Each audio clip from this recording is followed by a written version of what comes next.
Bom dia, nono ano, tudo certinho? Vamos iniciar então o nosso segundo bimestre, né? Fechamos com aquela nossa avaliaçãozinha.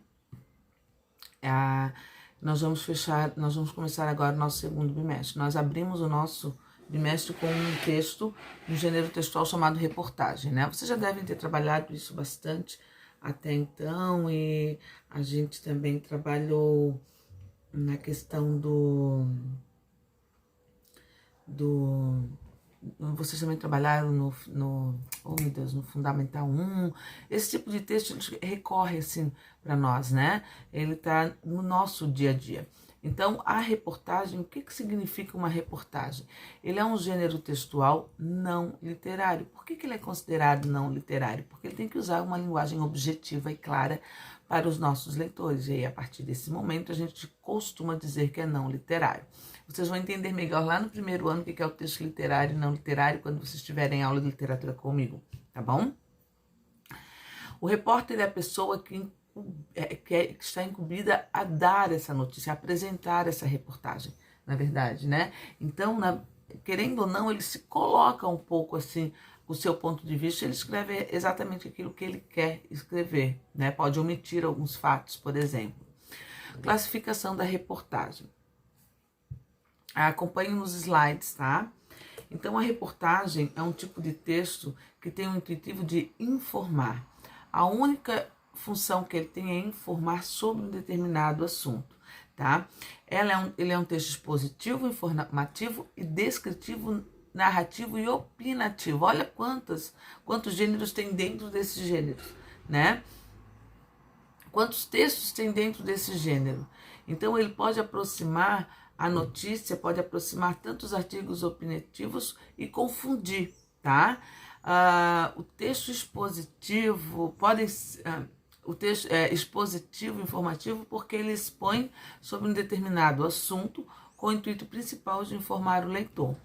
Podem também ser textos descritivos e narrativos, porque uma vez que eles descrevem as ações e incluem tempo, espaço, personagem, eles estão fazendo uma narrativa. E, por fim, é um texto opinativo, ou seja, o repórter apresenta juízos de valores sobre o que está sendo decorrido. Então, querendo ou não, ele vai colocar o valor daquela reportagem, tá? Se ela é importante ou não. Talvez a reportagem para mim não seja tão importante como seja para ele, né? Mas ali ele já está colocando esse intuitivo. Então, automaticamente ele é opinativo, não que ele vai dar uma opinião própria, né, do que está acontecendo. Geralmente são textos mais longos, né? Opinativos e assinados pelos próprios repórteres. Quem faz a reportagem, né, assina esse texto. Enquanto a notícia é um texto rápido, né? Ele só coloca... Ele é altamente pessoal, ele simplesmente dá flashes, assim, do que está acontecendo, tá? Em resumo, podemos dizer que a notícia faz parte do jornalismo informativo, enquanto as reportagens, a diferença de um e de outro, né? Enquanto as reportagens fazem parte do chamado jornalístico opinativo.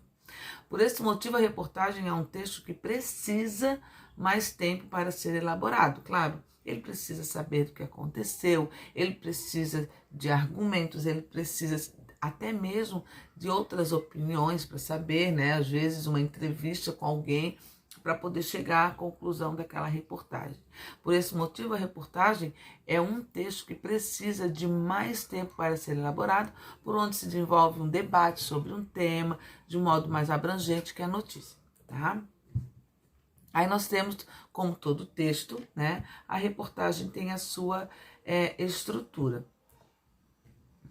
Embora apresente uma estrutura similar à da notícia, a reportagem é mais ampla e menos rígida na estrutura textual.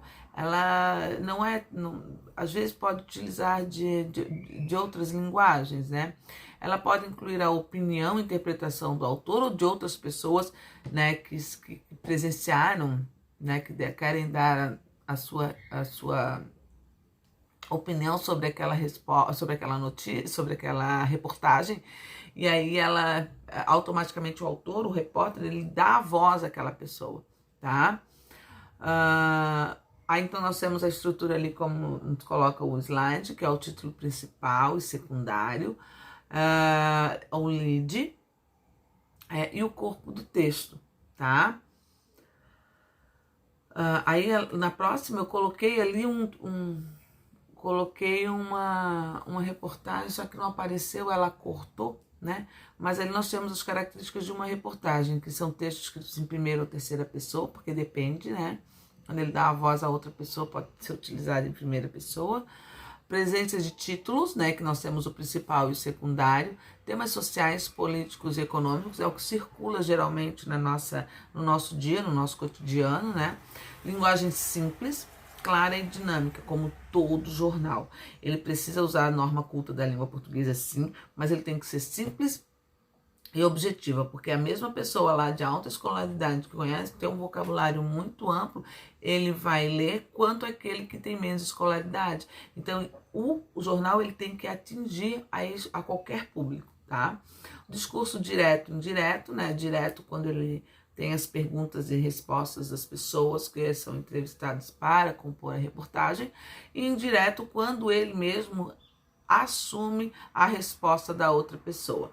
Objetividade e subjetividade, subjetividade é quando ele é escrito em primeira pessoa e coloca o sentimento, né, um tipo de sentimento relacionado àquele motivo, né? Linguagem formal, quando eu falo formal, não é difícil, não é usar palavras difíceis, é usar a norma culta da língua portuguesa. O que é usar a norma culta da língua portuguesa?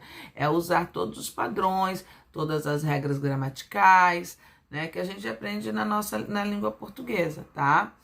Linguagem formal, tá? Textos assinados pelo autor. Então, o repórter vai assinar o seu texto.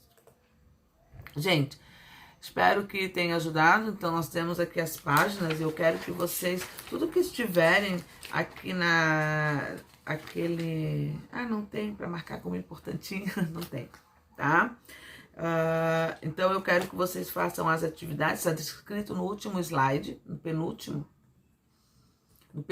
slide, que é da página 3 à página 10. Eu queria que nós fizéssemos juntos algumas, assim, que vocês pudessem tirar as dúvidas. Eu vou fazer só até aqui, porque logo nós vamos ter aula ao vivo, né, na outra semana. Então, aí a gente pode discutir um pouquinho as atividades que nós vamos fazer juntos, tá bom? Um beijinho. Tô aguardando as dúvidas de vocês aqui agora, tá? Morrendo de saudade de vocês, meus amores. Espero que isso acabe muito agoniada para ver vocês em sala de aula, tá? Saudades imensas. Vocês não têm noção. Um beijo.